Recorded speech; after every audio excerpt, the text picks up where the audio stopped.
Sabda Pandita Ratu kali ini mengetengahkan episode ke-10 dengan judul Gerhana di Medan Laga.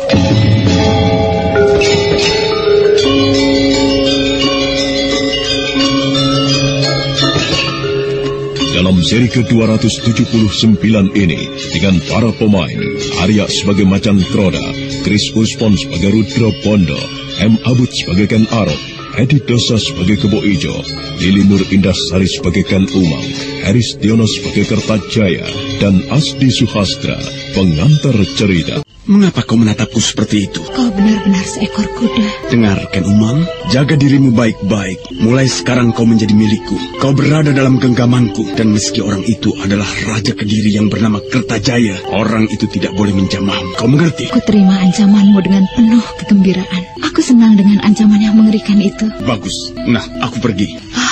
Ken Arok, betapa jantan dan gagahnya pemuda itu. Rasanya kepadanya lah aku harus mengabdi dan menyerahkan segala yang aku miliki. Bukan main, Ken Arok. Kau berhenti melayaninya. Baginda adalah lelaki berbudi rendah. Kau tidak pantas melayani segala kemauannya. Mulai sekarang, kau telah menjadi milikku. Kau milikku. Camkan itu. Kelak akulah Raja Kediri. Nah, layanilah aku. Ia mengatakan hanya ia yang berhak memiliki aku. Bukan main. Betapa indahnya kata-kata itu. Ia mengancamku untuk tidak melayani Kertajaya yang bertubuh gendut dan berwajah jelek itu. Betapa menyenangkan ancaman itu. Ken Arok, tatapan matamu tajam mengaduk dan mengobrak-abrik hatiku. Kelak kaulah raja. Aku percaya. Dan kelak akulah permaisurimu. Semua orang akan menyembah kepadaku, mencium telapak kakiku. Ken Umang. Siapa kau? Aku mendapat perintah dari Baginda untuk menjemputmu. Baginda memerlukanmu. Baginda kedinginan dan membutuhkan penghangat untuk tidurnya. Sampaikan kepada Baginda. Aku sedang tidak enak badan. Sadarkah kau dengan apa yang kau ucapkan itu? Apakah aku telah melakukan kesalahan? Kau pikir kau itu siapa, ha? Berani membantah kehendak Baginda Kertajaya? Baiklah, aku akan membersihkan diri lebih dulu. Apakah kau belum mandi? Tentu aku sudah mandi. Tetapi apakah aku harus menghadap Baginda dengan pakaian seperti ini? Maka demikianlah, setelah Ken Umang berganti pakaian, Ken Umang segera bergegas menghadap Baginda Kertajaya dengan diiringi oleh prajurit yang telah menjemputnya. Dalam pada itu, Ken Arok yang ternyata masih berada di halaman istana, mengendap-endap, mengawasi, dan mengikuti Ken Umang dari kejauhan.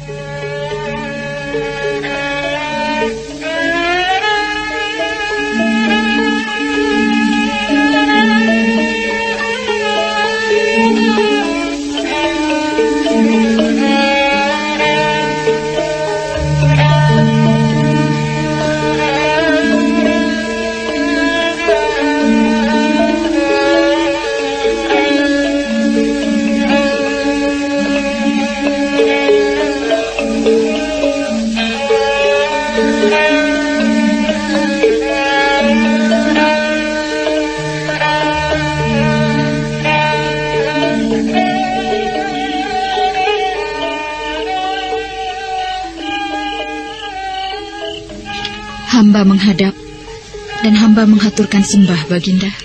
Aku terima sembahmu, Ken Umang. Berdirilah. Temani aku, Ken Umang. Aku rindu kehangatanmu. Mohon ampun, Baginda. Kenapa? Bukan hamba bermaksud menolak. Hamba tidak berani menolak perintah Baginda. Akan tetapi, pada saat ini, hamba tengah garap sari, Baginda. Hamba mohon ampun. Baiklah. Kalau begitu, kau boleh kembali ke bilikmu.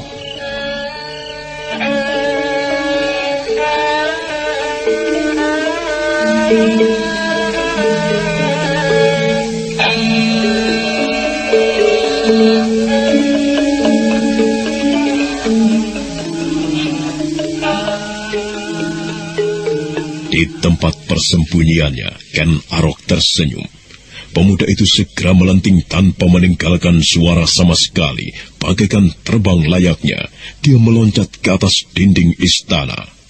Sementara itu di tempat lain,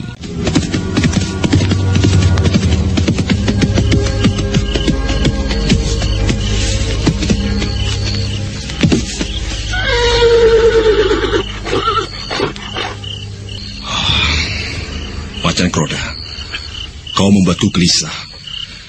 Seharusnya gelap tiba, kau telah datang. Tetapi kau datang ketika waktu semakin larut malam. Ada halangan yang merintangi perjalananku kembali Kakang Rudro Bondo. Bagaimana? Ada yang kau temukan di kantor? Kau berhasil bertemu dengan orang yang kau cari? Iya. Aku bertemu dengan sahabatku, bekas senopati Diposari di sana. Apa yang diceritakan oleh Ken Arok tentang Diposari sebagian memang benar. Tetapi cerita tentang Ken Arok itu sendirilah yang justru menarik perhatian. Bagaimana? Apa yang menarik perhatianmu? Dia telah membalikan cerita. Bukan Kebo Ijo yang mempunyai persoalan dengan aku, tetapi sebenarnya Ken Arok sendiri. Macan Kroda, telik sandi Ganter yang menyusup di Kediri itu, menceritakan dengan jelas dan gamblang apa yang telah berhasil diketahuinya. Bukan main. Ternyata dia. Kakang Rudro Bondo pernah bertemu dengan Ken Arok sebelumnya? Tentu tidak. Akan tetapi, aku memang telah mengamati sepak terjangnya. Aku pernah mendekati suatu tempat yang disebut Padang Kerautan. Di tempat di mana ia bertapa, ia kemudian didesas-desuskan sebagai manusia yang membawa pertanda kasih daripada dewa di langit, yang kemudian membuat Baginda murka. Baginda mengutus Tumenggung Yudapaksa, yang kemudian tidak berhasil melaksanakan tugasnya. Pantas, ia mampu melakukan hal-hal yang tidak lumrah dan mustahil dilakukan oleh siapapun. Lalu, bagaimana sikap Kakang Rangga Lampitan?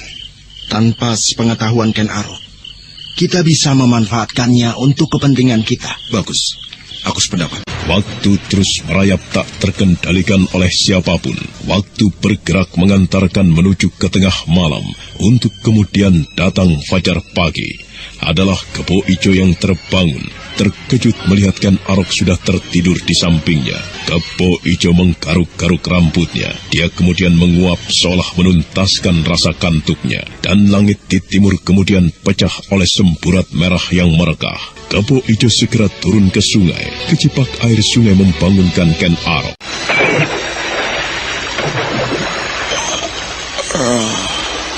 Aku pikir kau tertidur di kamar perempuan itu, Ken Arok. Aku telah membayangkan sekelompok prajurit mengepungmu dan kemudian menyeretmu ke hadapan Baginda Kertajaya. Aku memang tidur di kamarnya, tidur bersamanya. Tetapi aku tidak perlu tertidur di sana. Apa maksudmu? Oh, nampaknya kau melakukan sesuatu dengan perempuan bernama Ken Umang itu. Iya. Lalu bagaimana dengan Ken Dedes? Ken Dedes adalah lambang kesejukan. Ia tenang dan menawarkan kedamaian. Berbeda dengan Ken Umang. Bagaimana dengan Ken Umang? Ia panas bagaikan api, menggelegak seperti lautan. Itulah Ken Umang. Lalu, siapakah yang utama di antara keduanya? Aku menghendaki keduanya. Aku memerlukan kedua sifat yang berbeda itu. Kelak, Ken Dedes harus aku rebut.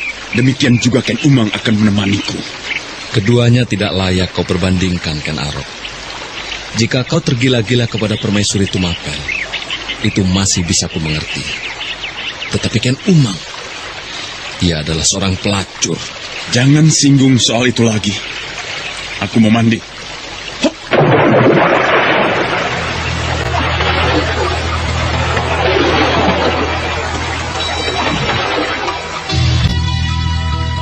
Dan manakala waktu merambat ke arah siang, Rudro Bondo dan Macan Kroda telah datang ke tempat itu. Ken Arok dan Kebo Ijo menyongsong kehadiran mereka dengan ramah. Kebetulan, Tuan berdua datang. Saya akan menyampaikan sesuatu. Soal apa, Ken Arok? Semalam saya menyusup ke dalam istana Saya menemui Ken Umang. Oh, jadi kau lakukan itu? Iya. Apakah ada berita baru yang disampaikan oleh Ken Umang? Tidak ada, Tuan. Lalu apa yang akan kau sampaikan pada kami? Di sudut pendopo istana aku berhasil mendengar pembicaraan yang penting yang ada kaitannya dengan Ganter. Ceritakan apa yang berhasil kau dengar itu. Sebagaimana yang telah disampaikan oleh Trik Sandi bernama Ken Umang itu, Tuan, Kediri akan menyerang Ganter secara besar-besaran. Akan tetapi sebelum hal itu terjadi, Kediri akan melakukan serangan pendadakan. Sedang yang akan menjadi sasarannya adalah garis belakang pasukan Ganter, terutama dukungan pangan. Lumbung-lumbung padi akan dihancurkan oleh sekelompok orang yang terdiri dari orang-orang padepokan yang secara pribadi mempunyai ilmu kanuragan yang tinggi. Kapan serangan itu akan terjadi? Sayang sekali, pertemuan itu tidak menyebutkannya, Tuan. Hanya seorang yang tahu kapan serangan terhadap perbekalan Ganter. Orang itu adalah Panji Anom. Panji Anom? Iya. Aku mengenal orang itu. Di samping itu, Tuan, keberadaan Ken Umang di Kediri sebagai telik sandi telah dicurigai oleh Tumenggung Rana Padma. Keterangan Ken Arok ternyata membuat Rudra Pondo dan Macan Kroda terkejut. Keduanya saling berpandangan dan bagaikan sepakat mengangguk-angguk. Tidak kurang Kebo Ijo mendengarkan pembicaraan itu dengan seksama. Dan tiba-tiba membayanglah wajah Ken Umang yang jelita. Bagaimana, Tuan? Keteranganmu sangat penting, Ken Arok.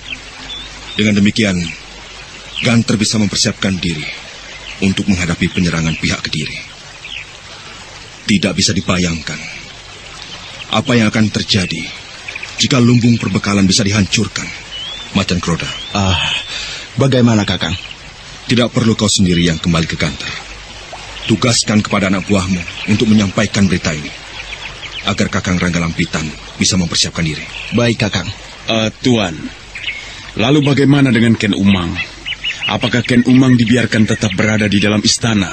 Kau tidak perlu cemas akan Ken Umang, Ken Arok. Maksud Tuan?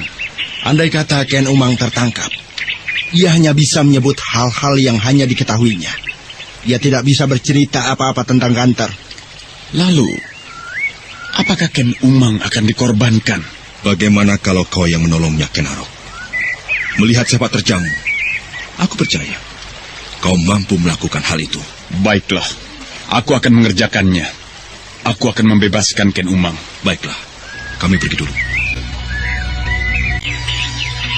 Apa yang kau renungkan, Ken Arok? Aku tidak suka kepadanya. Kepada siapa maksudmu? Macan Kroda. Aku tidak senang orang itu. Hei, kenapa tiba-tiba kau berkata begitu? Ia meremehkan Ken Umang. Seolah Ken Umang tidak berharga. Di mataku, orang itu yang justru tidak berharga. Kaulah yang sebenarnya tidak waras, Ken Arok. Apa maksudmu? Engkaulah yang menghargai Ken Umang terlampau tinggi. Ia seorang pelacur. Kau sebut lagi ia pelacur. Aku sobek mulutmu. Arok merasa tersinggung terhadap ucapan Kebo Ijo yang melecehkan Ken Umang. Dia segera meninggalkan Kebo Ijo. Sementara itu di kediaman Ken Umang,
Ada apa, prajurit?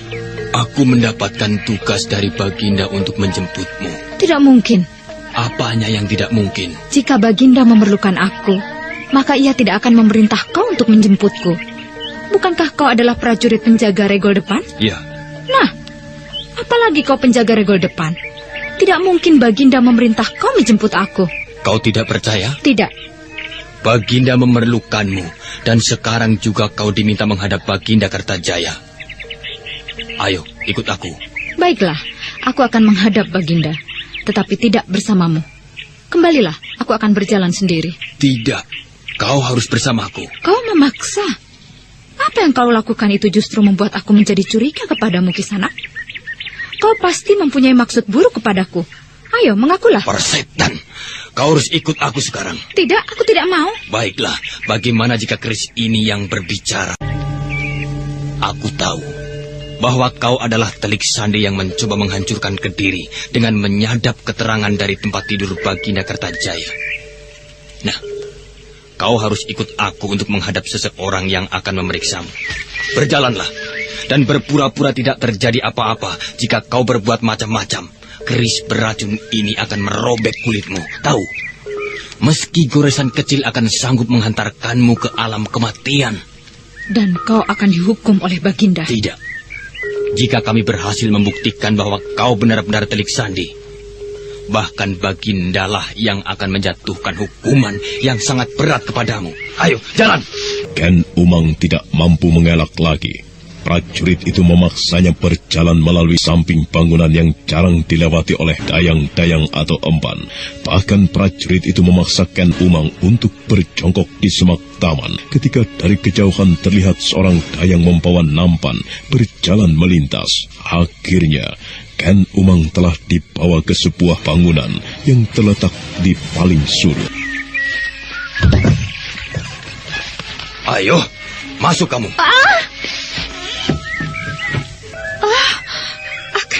Akan diapakan aku ini? Tergantung jawabanmu. Tuan. Kau mengenal siapa aku? Kau mengenal siapa aku, Ken Umang? Ayo sebut. Sebut siapa namaku. Tuan adalah Senopati Kebodam. Nah, kau tahu pula apa jabatanmu?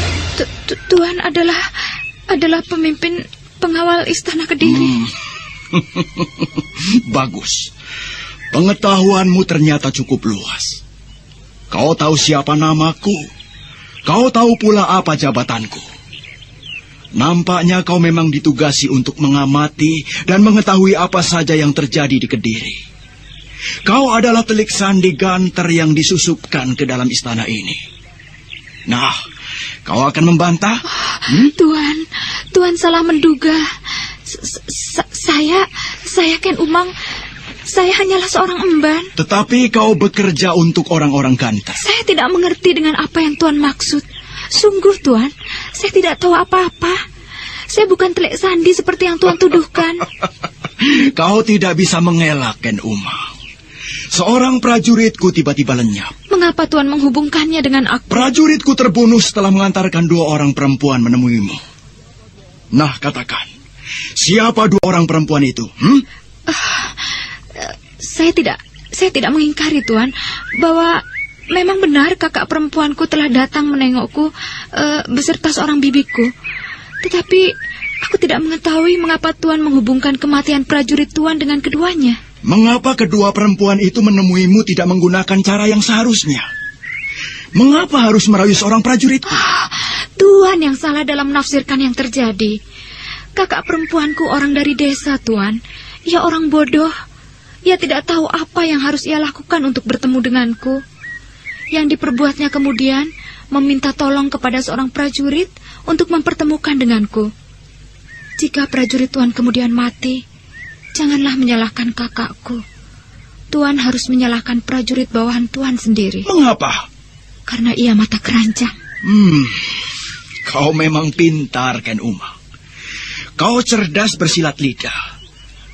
Namun justru karena itulah aku mencurigaimu. Kecerdasanmu mengundang rasa curigaku. Bahkan semakin meyakinkan aku bahwa kau benar-benar Telik Sandi dari Ganter yang diselundupkan ke Kediri. Nah, mengakulah. Kau akan mendapatkan perlakuan yang baik jika kau mau mengaku dan bersedia bekerja sama denganku. kau sebutkan siapa saja telik sandi Ganter yang berada di Kediri. Bagaimana? Bagaimana saya harus mengakui hal-hal yang saya tidak tahu, Tuan Senopati? Jangan berpura-pura. Pertimbangkanlah sekali lagi. Jika kau mau bekerja sama, kau akan dilindungi. Kau akan kubiarkan bersenang-senang melayani Baginda Kertajaya.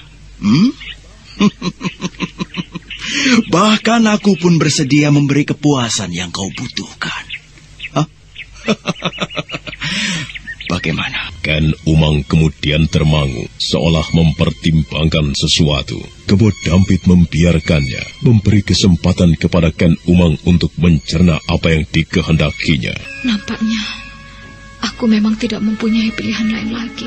Berakhirlah sudah nasibku. Apa yang harus aku lakukan? Siapakah yang bisa aku harapkan memberikan pertolongan pada saat seperti ini? Aku berada di dalam istana yang terjaga sangat ketat. Tidak mungkin bagiku keluar dari istana ini. Baiklah, Tuan. Bagaimana? Apakah janji Tuan bisa saya pegang? Percayalah. Akan kupegang. Aku tidak akan ingkar janji. Terima kasih. Sebenarnya lah, Tuan, ada seseorang yang menyelundupkan saya ke dalam istana ini. Dan saya hanya berhubungan dengan orang itu. Saya mendapat tugas untuk menyadap apa saja yang terjadi di istana Kediri. Gila.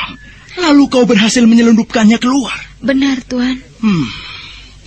Lalu berita apa yang berhasil kau selundupkan keluar itu? Bahwa Ganter akan diserang pada bulan purnama mendatang. Gila. Jadi kau telah membocorkan hal itu kepada mereka? Benar, Tuan. Lalu siapa orang yang menjadi perantaramu itu? Sebutkan. Kepada siapa kau menyampaikan berita itu? Sebut nama orang yang telah menugasimu. Ia bernama Rudro Bondo, Tuan. Kebo Dampit terkejut mendengar nama itu disebut oleh Ken Umang. Karena Kebo Dampit mengenal dengan sebaik-baiknya siapa Rudro Bondo. Senopati yang pernah menggegerkan Kediri, bahkan nyaris membunuh Baginda. Kebo Dampit mengangguk-angguk. Dia memandang Ken Umang dengan tajam. Kau yakin bahwa orang yang menyuruh dan menjadi dalang penggerak di belakangmu adalah Rudro Bondo? Orang itu menyebut namanya Rudro Bondo, Tuan. Aku pernah mengenal orang yang bernama Rudro Bondo. Sebutkan ciri-ciri orang itu. Orangnya tinggi, berkumis tidak terlampau tebal. Kemudian orang itu mempunyai bekas luka menyilang kecil pada keningnya. Itulah ciri-ciri orang itu, Tuan. Gila. Ternyata orang itu benar-benar Rudro Bondo. Sudah lama aku mengira bahwa terdapat kemungkinan yang cukup besar. Rudro Bondo adalah lintang Panjer Sore muncul lagi di Kediri. Ken Umang, kau telah membuat kesalahan pada Kediri. Kesalahan yang tidak bisa dimaafkan. Tuan, bukankah Tuan telah berjanji kepada saya untuk bekerja sama? Saya telah memenuhi itu. Saya sekarang berada di pihak Tuan. Tetapi saya mohon Tuan jangan menghalangi keinginan dan cita-cita saya. Apa sebenarnya keinginan dan cita-citamu? Saya tetap ingin menjadi kelangenan raja. Baik. Aku telah penuhi hal itu. Sekarang kau harus bekerja sama denganku. Aku harus bisa menangkap orang yang bernama Rudro Bondo itu. Dan kau harus menjadi umpannya. Siapa saja di samping Rudro Bondo yang kau kenal? Tidak ada, Tuan. Jangan bohong. Bagaimana dengan kedua perempuan yang datang menemuimu itu? Saya mengenal orang itu benar-benar baru kali itu. Ia menggunakan sebuah kalimat sandi. Dengan demikian saya mengetahui ia utusan Rudro Bondo. Ya, baiklah. Sebut bagaimana kalimat sandi yang harus dipergunakan untuk berhubungan dengan mereka. Utusan itu akan menggunakan sebuah kalimat sandi yang berbunyi, bunga-bunga akan layu jika tidak mendapat elusan tanganmu. Sebaliknya, jika saya yang menghubungi, maka saya akan menggunakan kalimat sandi yang lain pula. Ayo, sebutkan. Angin bertiup dari lembah ke ngarai. Bagus. Lalu siapa orang yang harus kau pergunakan untuk melakukan perintahmu itu? Saya telah menemukannya, Tuan. Sebut siapa dia? Ia seorang emban di dalam istana. Emban yang paling tua, bernama Emban Untring. Gila. Mengapa kau bisa membentuk Emban Untring untuk menjadi Telik Sandi? Ia merasa bersalah kepada saya, Tuan. Dan untuk menebus kesalahannya, ia bersedia berbuat apa saja. Baiklah, Ken Umang. Hubungi Rudro Pondo. Siapkan pertemuan dengannya di suatu tempat yang nanti akan aku tentukan untuk menjebaknya. Mengerti? Saya mengerti, Tuan. Maka demikianlah, atas kehendak Kebo Dampit telah disiapkan sebuah jebakan untuk Rudro Pondo. Pada siang itu pula, seorang emban yang hampir berumur setengah abad, yang pernah merasa kecewa karena angan-angannya untuk menjadi selir raja tidak jadi kenyataan, telah menerima petunjuk baik dari Ken Umang atau Kebo Dampit. Kau sudah hafal dengan kalimat yang kau ucapkan itu, Bibi? Iya, aku sudah hafal. Coba kau ulangi sekali lagi. Angin bertiup dari lembah Kengarai. Bagus. Kau masih ingat dengan wajah Senopati Rudro Pondo, bukan? Tentu, Tuan. Saya masih ingat. Ia pernah menjadi pimpinan pengawal. Orang itu harus dijebak untuk ditangkap. Tugasmu adalah menyampaikan pesan itu, mengerti? Iya, Tuan. Nah, pergilah kau ke pasar. Perhatikan semua orang yang berbelanja di pasar. Maka kalau tidak hari ini, boleh jadi besok atau lusa. Berangkatlah. Emban itu kemudian bergegas menuju ke pasar, dan ternyata adalah sebuah kebetulan. Ketika dia berada di pasar, langsung dia dapat mengenali seseorang yang sedang dicarinya. Di antara orang-orang yang sedang berbelanja, Rudro Pondo terkejut ketika ada orang yang memanggil namanya. Bukankah Tuan adalah bekas Senopati Rudro Pondo? Kau siapa? Saya emban di istana. Oh, iya. Aku ingat. Saya ke pasar ini memang sengaja mencari Tuan. Apa? Seseorang meminta saya menyampaikan sebuah pesan kepada Tuan. Iya, Ken Umang. Apa katanya? Ken Umang meminta bertemu dengan Tuan nanti di saat petang, di sudut alun-alun selatan. Tidak mungkin. Ken Umang tidak akan membuat pesan seperti itu. Kau bohong. Pasti orang lain yang menyuruhmu. Begini, Tuan. Ia menyampaikan pesan yang lain pula. Katanya, angin bertiup dari lembah Kengarai. Bagus. Sekarang aku percaya. Apakah pesan lainnya lagi, Mbak Yumban? Tidak ada, Tuan. Hanya itu. Baik. Kalau begitu, kembalilah. Katakan kepadanya bahwa pesannya telah aku terima. Apa yang dikatakan oleh Ken Arok ternyata benar. Ken Umang telah mengirimkan kalimat sandi yang jika diartikan, ia membutuhkan pertolongan. Ia berada di dalam bahaya. Tetapi mengapa ia masih mengirim pesan ingin bertemu di alun-alun selatan? Sebuah jebakan, Kakang. Tentunya Ken Umang tengah diawasi oleh orang lain ketika menyampaikan pesan itu. Atau ia berada dalam keadaan yang sangat terpaksa karena tidak ada pilihan lain lagi. Pesan untuk bertemu di alun-alun selatan itu harus kita abaikan. Sedang pesan yang sebenarnya adalah angin bertiup dari lembah Kengarai. Meski Tumenggung Rana Padma berada di sana, menyaksikan Ken Umang harus mengucapkan kalimat sandi. Orang itu tentu tidak akan mengetahui apa artinya. Lalu, apa yang harus kita lakukan, Kakang? Ken Arok. Bukankah ia adalah kekasih dewa-dewa yang mempunyai kemampuan kanuragan tinggi tak terkirakan? Ken Arok nampaknya tergila-gila kepada kecantikan Ken Umang. Tugas Ken Arok untuk menyelamatkannya. Rudro Pondo dan Macan Kroda segera memberitahu Ken Arok dan Kebo Ijo. Di saat yang sama pula, setelah emban melapor kepada Kebo Dampit segera menghubungi Tumenggung Rana Padma.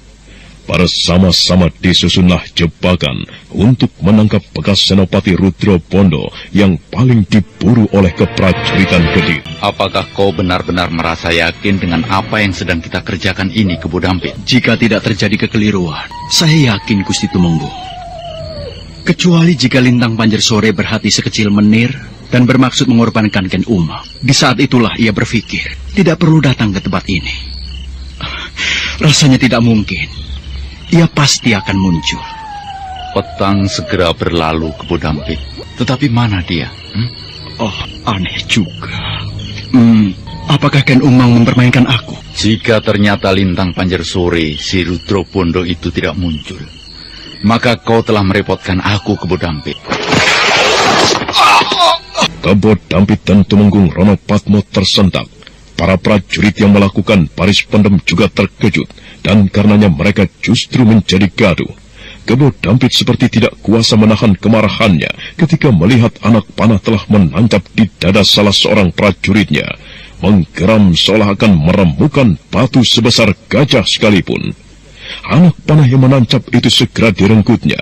Dibacanya sesobek rontal yang terikat pada bedor anak panah itu. Apa yang sedang kau lakukan di sini, Senopati Kebo Dampit? Salam dari seorang sahabatmu, Lintang Pancarsuri. Rudra Bondo keparat, keluar kau! Jangan bersembunyi! Ayo keluar kau! Keluar kataku! Jika kau seorang lelaki yang jantan, jangan bertindak pengecut! Keluar kataku!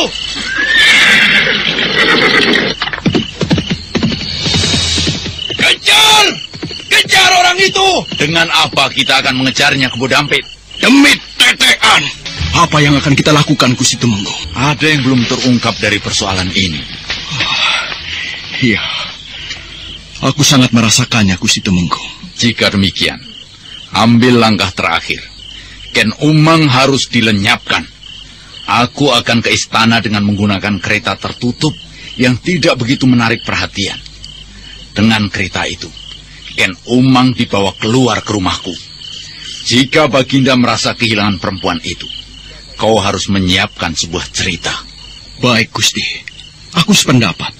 Maka di malam itu, ketika Baginda sibuk bercengkerama dengan wanita-wanita kelangenannya, tanpa menarik perhatian, sebuah kereta yang tertutup dibawa masuk ke halaman samping pendopo Pasewakan. Dan tanpa sepengetahuan Baginda Kertajaya, Ken Umang diseret ke dalam kereta tertutup. Lepaskan aku! Lepaskan! Ternyata kau benar-benar seorang perempuan ular, Ken Umang. Kau culas, kau berani membohongi aku. Kau harus mendapatkan hukuman. Baginda akan marah kepadamu. Baginda akan menggantungmu di alun-alun. Baginda tidak akan peduli dengan nasib. Kau hanya seorang emban yang tidak bernilai apa-apa baginya. Nah, ayo ikut aku. Dan jangan berteriak. Kalau kau tidak ingin keris ini kubenamkan di dalam perutmu. Lepaskan aku. Aku akan berteriak. Kurang ajar. Sekali pukul pada tengkuknya, Ken Umang tidak sadarkan diri. Senopati Kebo Dampit segera memangkul tubuh yang tak berdaya itu di pundaknya dan bergegas menuju kereta yang telah siap di samping halaman Pasewakan. Tak berapa lama kemudian, kereta tertutup itu telah berderap meninggalkan halaman istana Kediri. Prajurit, Saya Gusti Tumenggung. ambil seember air, siramkan pada wajahnya. Baik Gusti Tumenggung.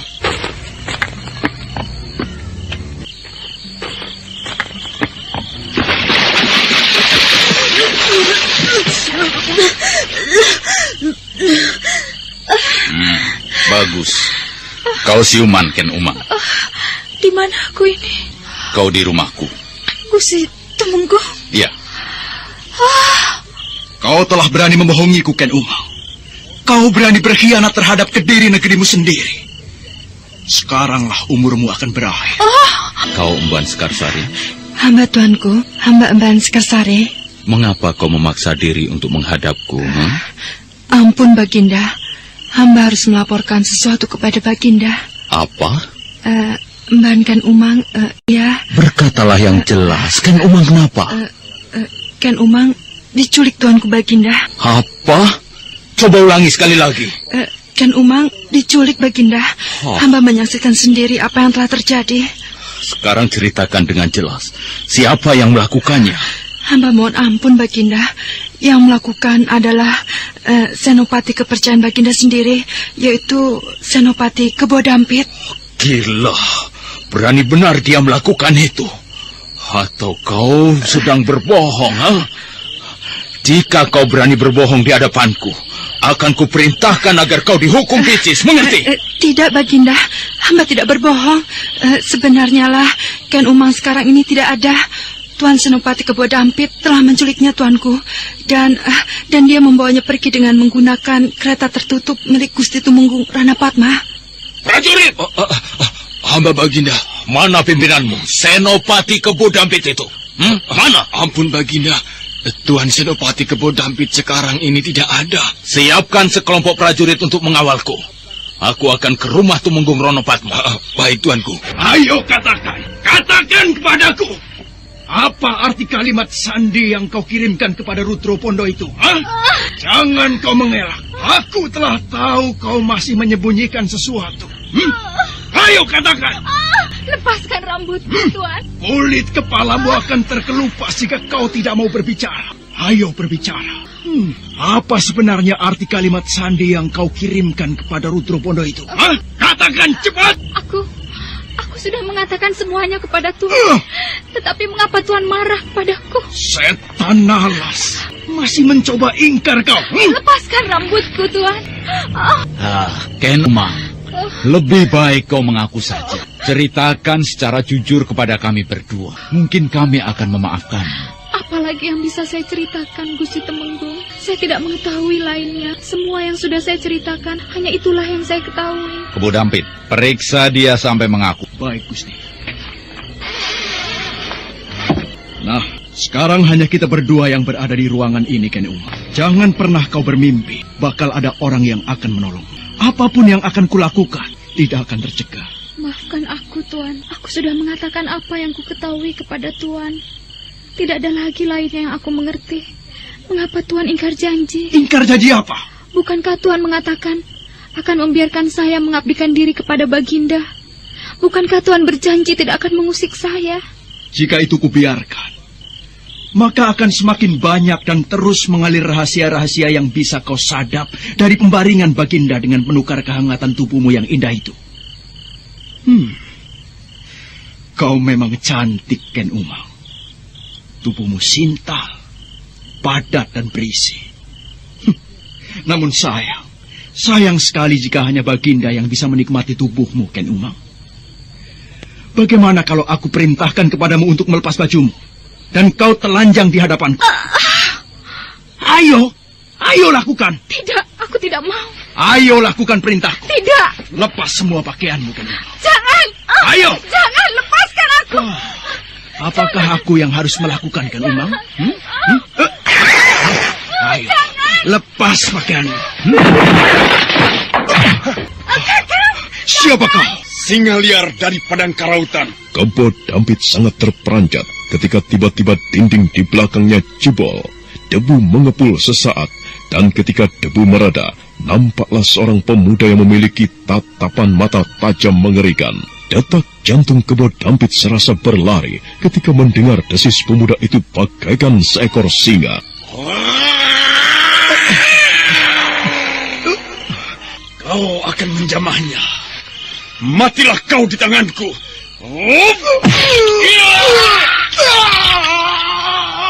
Ampun Baginda, hamba mohon ampun. Hamba tidak tahu jika Baginda tiba-tiba berkenan berkunjung. Apa yang kau lakukan terhadap Ken Umang, Apa yang kau lakukan terhadap Ken Umang? Seorang emban telah melapor kepadaku bahwa Senopati Kebo Dampit berani menculik Ken Umang dan membawa keluar dari istana dengan menggunakan kereta milikmu. Kereta itu sekarang ada di halaman. Berarti Ken Umang berada di sini. Ampun Baginda, izinkanlah hamba menjelaskan apa yang sebenarnya telah terjadi. Cukup. Kau tentu akan mengarang cerita tentang Ken Umang. Aku lebih tahu siapa itu Ken Umang.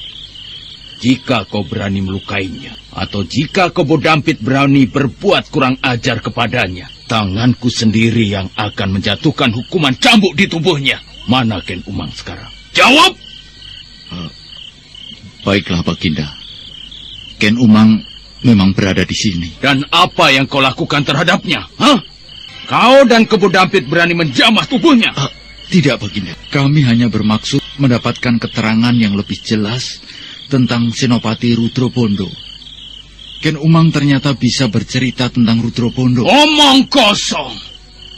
Ayo, mana Ken Umang sekarang? Dan kau serta Kebo Dampit, bersiaplah untuk menerima hukuman atas kelancangan yang kau perbuat. Tumenggung Ronopatmo yang tidak menduga akan kedatangan Baginda Kertajaya tidak mempunyai pilihan lain kecuali menuruti perintah itu. Dibawalah Kertajaya menuju ke sebuah ruangan di bagian belakang. Nyai Tumenggung Ronopatmo nampak gelisah melihat kemurkaan Kertajaya. Di mana? Di sini, tuanku. Buka pintunya, Kebu Dampit! Buka pintunya! Kurang ajar. Ayo buka pintunya, Kebu Dampit! Pintu tidak dikunci, tuanku. Tetapi izinkanlah hamba membukanya. Buka!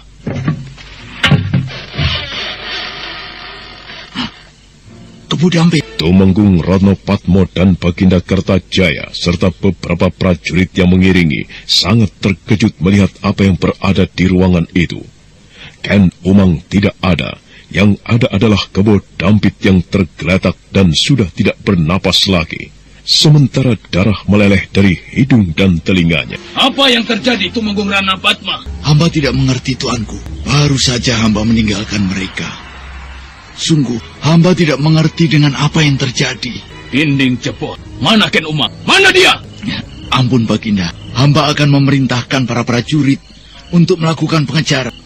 Lihat itu. Darah. Tulisan dari darah. Pantatmu telah letih duduk di dampar kencana, Baginda. Padang Karautan. Gila! Siapa yang berani melakukan itu, Ranapatma? Siapa yang berani melecehkan aku? Siapa Ranapatma? Ampun, Baginda. Hamba akan memerintahkan beberapa orang prajurit untuk segera mengejarnya. Cepat lakukan itu sebelum ia terlalu jauh membawa Ken Umang. Berdebah keparat, setan alas, jin pribrayanga. Baginda Kertajaya sangat murka. Tumenggung Ronopatmo yang meski kebingungan dengan cepat segera memerintahkan sekelompok prajurit yang telah siap untuk menebar memburu pembunuh Senopati Kebu Dampit. Tetapi meski seluruh kota diaduk oleh kelompok prajurit, namun pembunuh yang meninggalkan tulisan berdarah itu tidak ada jejak bekas-bekasnya. Bagaimana Ranapatma? Ampun, Baginda, pembunuh itu masih belum ditemukan. Dan Ken Umang, bagaimana dengan Ken Umang? Ken Umang juga belum ditemukan. Namun semua prajurit tetap melakukan pengejaran sampai mereka berhasil ditemukan, Baginda. Keparat, baru kali ini aku dilecehkan orang sedemikian rupa. Dan kau Ranapatma, kau yang lancang telah berani menculik Ken Umang dari istana. Inilah akibatnya. Sekarang kau melihat akibatnya, Ampun, Baginda. Hamba mohon ampun. Hamba tidak mengelak. Dan hamba juga tidak lari dari kenyataan bahwa ternyata hamba tidak mampu berbuat banyak. Jika diperkenankan, hamba akan menyerahkan tugas yang hamba pikul. Gila! Apa maksudmu? Maksud hamba sudah jelas, tuanku. Hamba ternyata tidak mampu melaksanakan tugas yang tuanku bebankan kepada hamba dengan sebaik-baiknya. Bahwa untuk sebuah persoalan kecil, mata-mata yang telah menyusup ke dalam istana Kediri, akan tetapi ternyata hamba tidak mampu mengatasi. Hamba khawatir untuk persoalan yang lebih besar, perang antara Kediri dan Ganter, hamba tidak akan bisa melaksanakan sebaik-baiknya. Mungkin tuanku bisa melimpahkan kepada orang lain yang lebih mampu dari hamba. Aku kecewa kepadamu, Tumenggung Ranapatma. Aku kecewa mengapa aku dikelilingi oleh orang-orang yang tidak berguna. Aku meragukan kesetiaanmu, Ranapatma.